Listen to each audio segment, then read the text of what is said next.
Hello and welcome to Gardening with Ben, your go-to podcast for all things green and growing. I'm Ben, your allotment guide, and here to help you cultivate your garden and your passion for plants. Whether you're a seasoned gardener or just starting out, this podcast is for you. Each episode will dig into tips, tricks and techniques to make your garden and allotment thrive. From planting, sowing and growing, we will share all the tips and advice.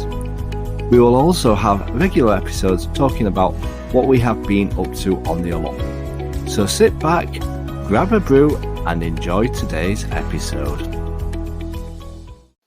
Hey everyone and welcome back to Gardening with Ben for another brand new episode.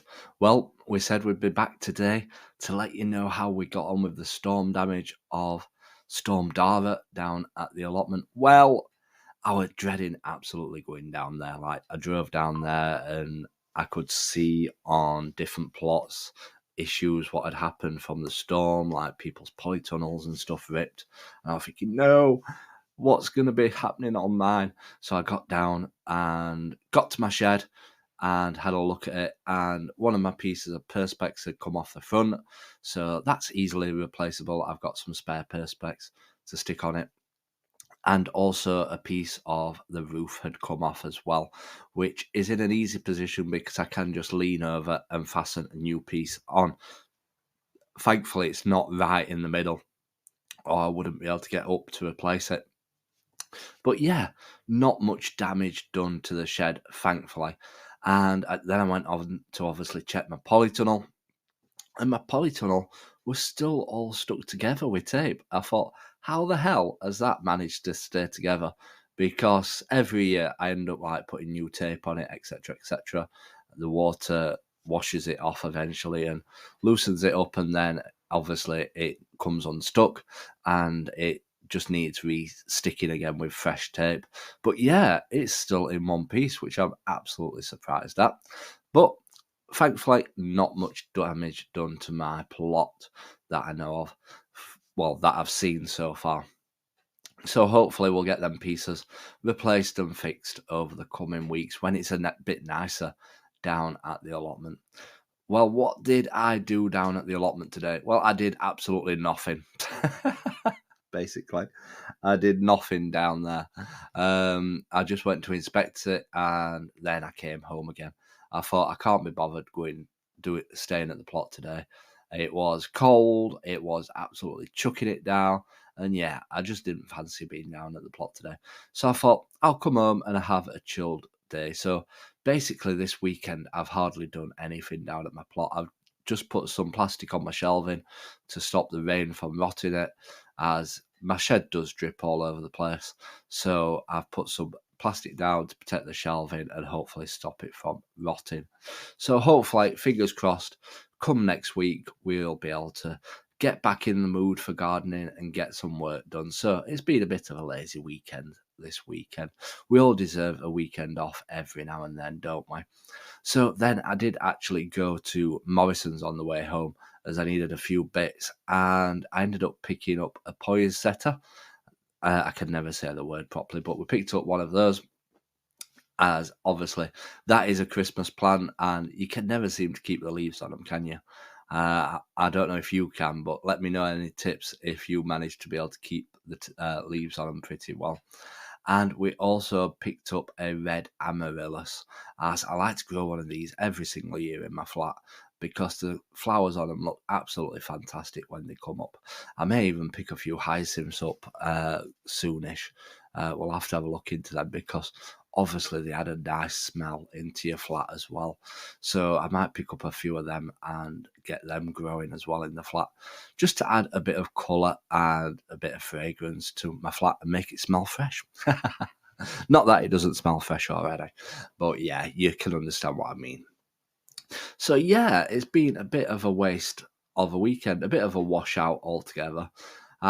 We do have some of those weekends, but like I said, I'm pretty ahead of schedule for getting my plot ready for next year. All my beds are dug over. It's just a case of tidying it up and basically sorting out my shed and polytunnel ready for next year. So we've got about until May time when we're out in the actual allotment. So we've got plenty of time to get it all ready. But March time is when we'll start sowing all our seeds as well. And talking of seed growing, well, I wanted to start some onions off. I've been talking about these for a few episodes. I want to start some onion seeds off. So I went and had a look at what gardening magazines are out at the moment, because I used to get my gardening magazines all the time, the Grow Your Own and the Kitchen Garden magazine. But they went downhill a bit recently. The Grow Your Own magazine, you don't get as many seed packets in as you used to. You used to get 10 packets in altogether, and I think the same for the Kitchen Garden magazine. But you don't get as many seed packets in now, so it's not as worth it to buy them. I was only buying them for the seeds, mainly. But I saw the Kitchen Garden magazine had got onion seeds in them. So I went and got the Kitchen Garden magazine. I've not opened the magazine up yet, actually. There's other seeds in there, so I'll have to have a look what's in there. And I had a look at the Grow Your Own magazine, but there were just herbs in there, so it was a bit pointless, really. So I weren't just buying it for the seeds this time. So we've got the Kitchen Garden magazine, so we've got some seeds in there. So I've got my onion seeds, so hopefully over the next couple of weeks, I might be starting my onion seeds off and getting them started, as I once did an experiment where I grew onions from seed and also from set to see which ones do better. Obviously, you start your seeds off around December, January time. You start your sets off around March, April time. And the seeds actually did better than the sets. So I might do an experiment again this year and do see which ones do best out of both, just to show you all how well each of them do, to be honest. So we're going to start some seeds off, and I need to start looking into getting my pepper seeds and my chili seeds and my aubergine seeds as well for next year, as those are going to be the next vegetables that we're starting off down at the allotment. I want to start them off pretty early and get them growing and established, because the quicker you get them going, the quicker obviously they'll start fruiting next year, the bigger the plants will be, etc. So hopefully we get some decent produce off them next year. So that's our plan for the coming weeks.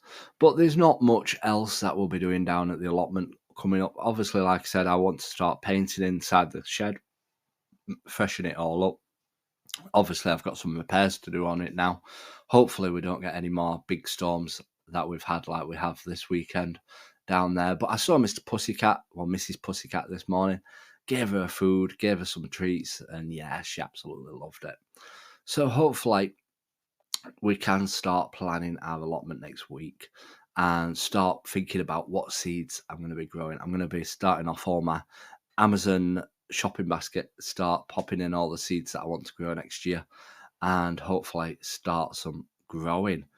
But I'm excited for next year. I'm excited to try some new things as well. I want to look at some new varieties on what I'm going to be growing down at the allotment. I'm always up for trying new things and different ideas down at the allotment. But yeah, basically, Storm Darragh didn't do much damage overall, which is what I wanted. It's just that thought of not being at your allotment. Obviously, if you've got a garden where you do all your gardening, you can look out your window and see what it's like. But when you've got an allotment and it's not at home, you have to like travel there to see what it actually looks like. So I can feel the pain of a lot of people, and I've seen like a lot of posts online of people's greenhouses and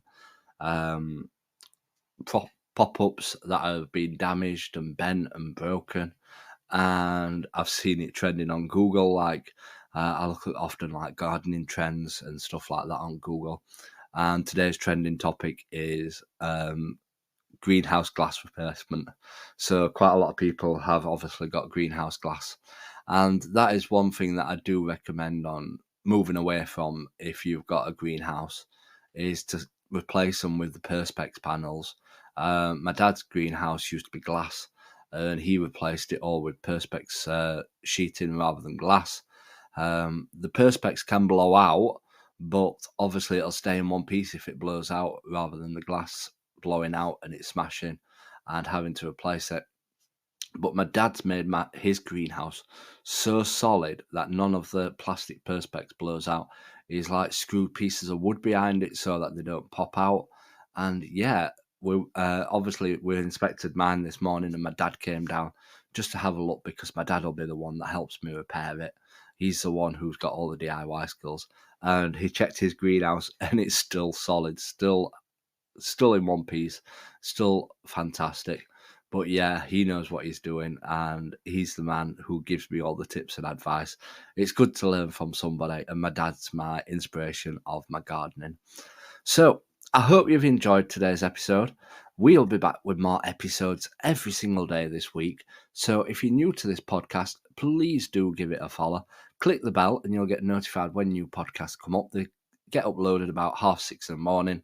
We schedule them nice and early so that you can listen to them on the way to the work, or while you're walking the dog, or having your morning brew, or while you're at the allotment, or you can catch up at the end of the week. It's up to you. But thank you for everybody that does support me and listens to these podcasts. And it does reflect in, I can see how many people listen to these podcasts, and it does make me smile every time when we get nice comments and nice viewing figures as well. So until next time, everyone, remember, keep smiling, keep shining, and keep gardening with Ben, everyone. Thank you for joining me on this episode of Gardening with Ben. I hope you have found some useful tips and inspiration for your own gardening and allotment journey. If you have enjoyed today's episode, please make sure to follow and subscribe to the podcast so you never miss a new episode. And if you have a moment, I'd love for you to leave a review and share the podcast with fellow gardening enthusiasts. Your support helps us grow this community and continue bringing you great content. You can also follow us on social media on every platform called Gardening with Ben for daily gardening tips and updates. Happy gardening, and until next time, remember, keep smiling, keep shining, and keep gardening with Ben.